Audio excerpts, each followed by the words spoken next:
And I know you're a very busy person. Yeah, and I yeah. know you do other things. So tell me about some of the things what you grew do. out of that is that because the mums are sort of gathering and chatting, and it is really, really busy on a baby bank morning. But my husband and I were with one of the ladies from our church having a meal at Wetherspoons one day. Yeah. And we noticed that they let you use, you can reserve an area for community things, which is really handy for people to know. They're really community minded.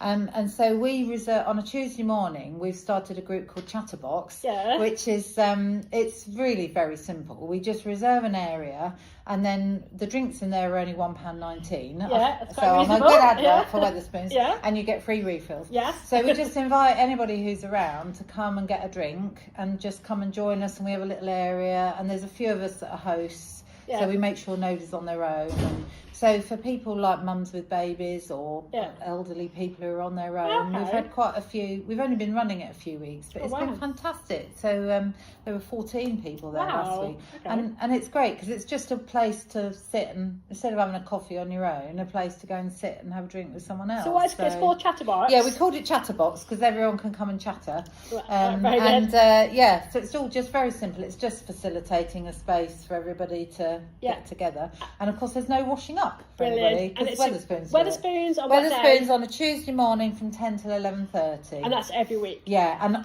honestly the breakfasts are really cheap as well. You can get breakfast for £2.79. You can't go wrong with the I price. know. So and the staff have all been really helpful. That's brilliant. And we've got a box of toys and a baby mat, so if anybody comes with children, and the staff are brilliant because they store it for us and get it out. I know they're brilliant. So good old Wetherspoons. Good old Wetherspoons. I know, they're great. Brilliant. Yeah. So, and then the other thing that has also grown out of Baby Bank is when I was working for the Debt Centre, and while I've been doing the Baby Bank, I've noticed that there's quite a lot of domestic abuse situations in Market Drayton. And I've met several women who are struggling. And really sadly, apparently it's on the rise in Market Drayton. So is that not everywhere? I don't know if it's everywhere, but according to the domestic abuse service here, it's on the rise, which is really sad. But I grew up in a home with domestic abuse. My dad was very, very violent, and so I've got a real heart for people, women and children particularly, who are living in that situation.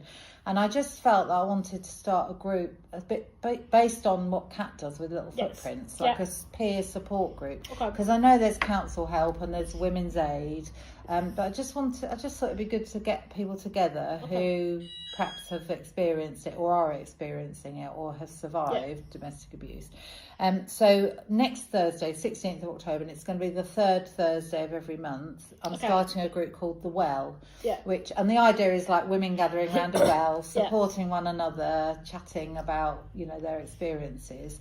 And myself and there's 3 volunteers, we've all done some training on domestic abuse and, signs to look out for and how to support people. Yeah, brilliant. And the idea is that we gather women together just to chat and have a cup of tea, hopefully some cake, like Little Footprints do, because we have to gather around cake all the time, and just see what happens really. So we haven't started yet, but it's going to be the third Thursday of every month, and I can't advertise the venue. I was about to say that. Because of safety. But if anybody wants to find out more about it, again, they could message me through the Baby Bank Facebook page.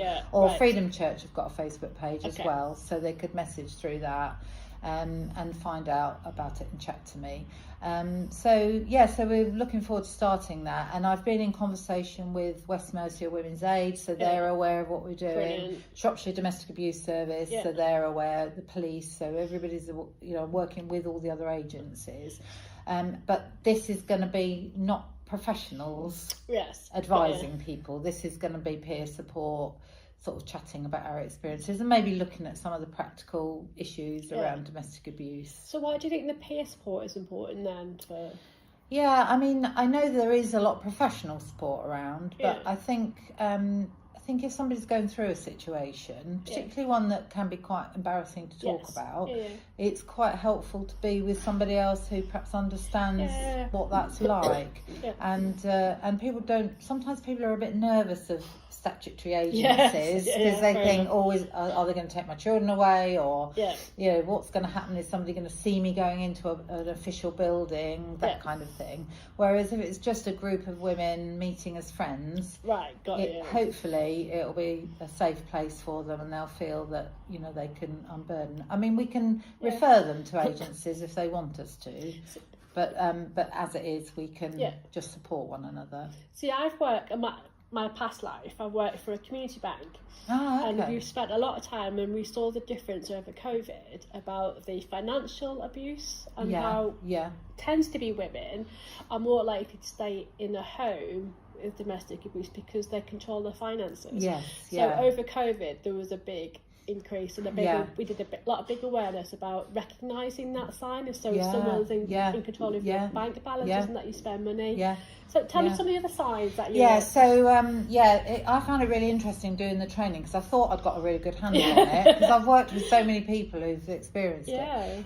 But what they were saying on the training that I did is that that, you know, they were asking us what we thought were the causes of domestic abuse, and we were saying things like addiction or mental health issues or football scores. But what they were saying was, actually, there isn't an excuse for it, and when it comes down to the nub of it, abuse is when one person is trying to control another and putting that person down or making them feel that they're controlled.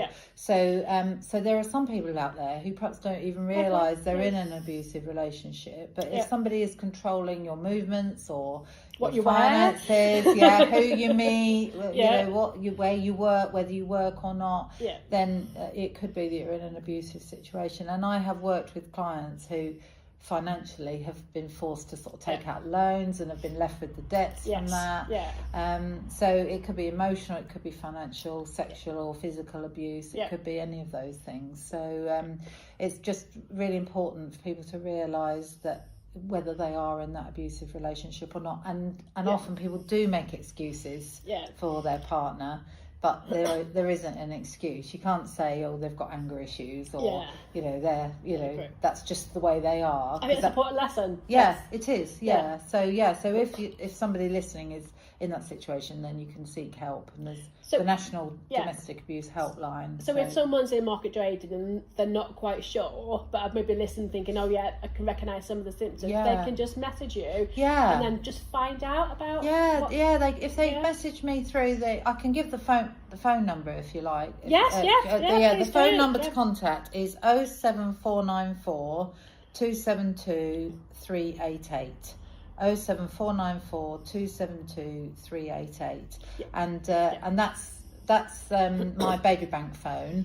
So I usually have it on Monday to Thursday. So if I don't answer, just leave a message, and I can talk to you about the group, or I could give you other phone numbers like the Domestic Abuse Service or whatever. I've got all the information for those as well. I think that phone number is important because not everyone will be allowed social media accounts. No, that's right. So I think, no, that's right. And what I say to people, like if they want to come to the group, is if you leave me a message, let me know that it's safe to get back to you. Because sometimes people, it's not safe to phone their phone or text them back in case it's being monitored.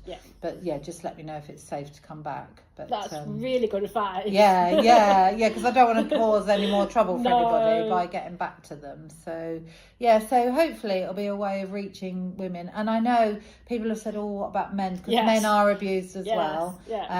Mainly it's women, but there are support services for men as well. Obviously, it's not appropriate for me to do that. But there are support services for men as well, so I can signpost somebody if they needed it. So a man could even phone you. They could phone, and you know, and I could signpost them to the the domestic abuse helpline or the one specifically for men. So, It sounds like you're doing an amazing job. Yeah, we've got a lot going on. It's all very exciting. But my husband and I moved here 4 years ago, and we just love Market Drayton, and we want to settle here. Yeah. And we've made it our home, and we really care about this community. But we're as we're looking around, we're seeing these different needs, and just trying to look for ways to meet those needs. Really. Brilliant. So a question I've asked a few people is, what do you love most about Market Drayton? Can you give us anything what you love most? Yeah, you have to choose something. Oh crumbs! I think the thing that I appreciate the most is the sense of community. Yes. Because as my husband and I meet a lot of people in a lot of different situations. And there's so much going on in Market Drayton. There are so many groups and volunteers running things. People are fantastic, and it's just great you never need to be bored in Market Drayton. You never need to be lonely. That's very true. You don't ever have to sit at home on your own, because there are places to go every day of the week, and it's just a great community. And I know transport is an issue here, because train station also gets we need it. I know. I would love it if we had a station again.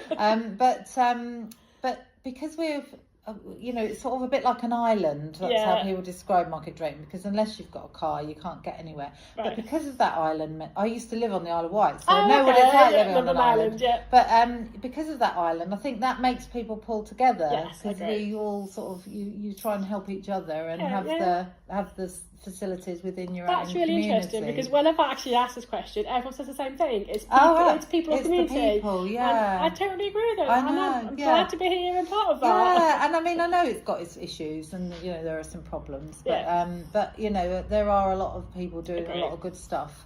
And we don't let the few sort of people who are negative spoil it, because there are a lot of positive things that happen here. It's a great place to live, great place to bring up families and have kids.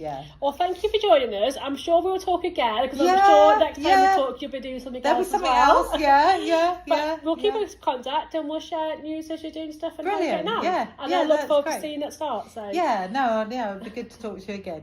Thank you for having me. Thank you.